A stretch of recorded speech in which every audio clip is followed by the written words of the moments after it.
চলমান বিশ্বকাপে match official ও রেফারির মাধ্যমে আর্জেন্টিনাকে অন্যায্য সুবিধা পাইয়ে দেওয়ার অভিযোগ তুলে বর্তমান বিশ্ব চ্যাম্পিয়নদের টুর্নামেন্ট থেকে বহিষ্কারের দাবি উঠেছে। এই দাবিতে খোলা একটি অনলাইন পিটিশনে ইতিমধ্যে ৯৮ লাখের বেশি মানুষ স্বাক্ষর করেছেন। সামাজিক যোগাযোগ মাধ্যমে ভাইরাল হওয়ার এই পিটিশন ঘিরে শুরু হয়েছে ব্যাপক আলোচনা, জন্ম দিয়েছে বিতর্কের। তবে সব অভিযোগ নাকচ করে দিয়েছেন আর্জেন্টিনা কোচ লিওনেল স্কালোনি। তার দাবি, আধুনিক প্রযুক্তির যুগে পক্ষপাতিত্বের কোনো সুযোগ নেই, বরং এগুলো সবই সামাজিক যোগাযোগ মাধ্যমের রচনা। আর্জেন্টিনা আউট.কম নামক একটি ওয়েবসাইটে প্রকাশিত পিটিশনে অভিযোগ করা হয়েছে, ফিফা এবং ম্যাচ কর্মকর্তারা টুর্নামেন্ট জুড়ে আর্জেন্টিনা ও তাদের অধিনায়ক লিওনেল মেসির প্রতি স্পষ্ট পক্ষপাতিত্ব দেখাচ্ছেন। পিটিশনে বলা হয়, বিজয়ী যদি আগে নির্ধারিত থাকে তাহলে অন্য দলগুলো কেন প্রতিযোগিতা করবে?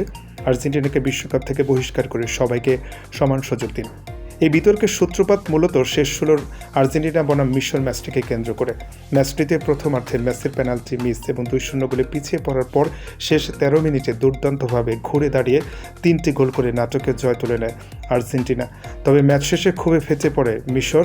তাদের অভিযোগ, ভিডিও অ্যাসিস্ট্যান্ট রেফারির মাধ্যমে মিশরের একটি গোল বাতিল করা হলেও আর্জেন্টিনার জয়সূচক গোলের ঠিক আগে তাদের তারকা ফরোয়ার্ড মোহাম্মদ সালাহর উপর ফাউল VAR-এ পর্যালোচনা করা হয়নি। মিশরের দাবি, আর্জেন্টিনার সেই গোলটি বাতিল করে উল্টো তাদেরকে পেনাল্টি দেওয়া উচিত ছিল। ম্যাচ শেষে মিশরের কোচ হুসাম হাসান সরাসরি ফিফার সমালোচনা করেন। আমি পরিণতির কথা না ভেবেই বলছি, এটি সাজানো ম্যাচ। যদি আর্জেন্টিনাকে জেতাতে হয় তাহলে অন্য দলগুলোকে বিশ্বকাপে আনার দরকার কি? ফিফা শুধু মেসিকে টুর্নামেন্টেও রাখতে চায়। তারা ফেয়ার প্লের কথা বলে, কিন্তু আমরা মাঠে তার কোনো প্রমাণ দেখিনি। তবে কোয়ার্টার ফাইনাল ম্যাচের আগে সংবাদ সম্মেলনে এসব অভিযোগ উড়িয়ে দেন আর্জেন্টিনার কোচ লিওনেল স্কালোনি।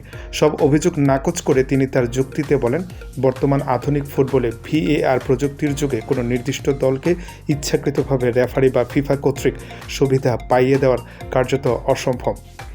ইতিহাসের টানটেনে স্কালোনি আরও যোগ করেন, ১৯৮৬ সালেও বলা হয়েছিল আর্জেন্টিনা অন্যায্য সুবিধা পাচ্ছে।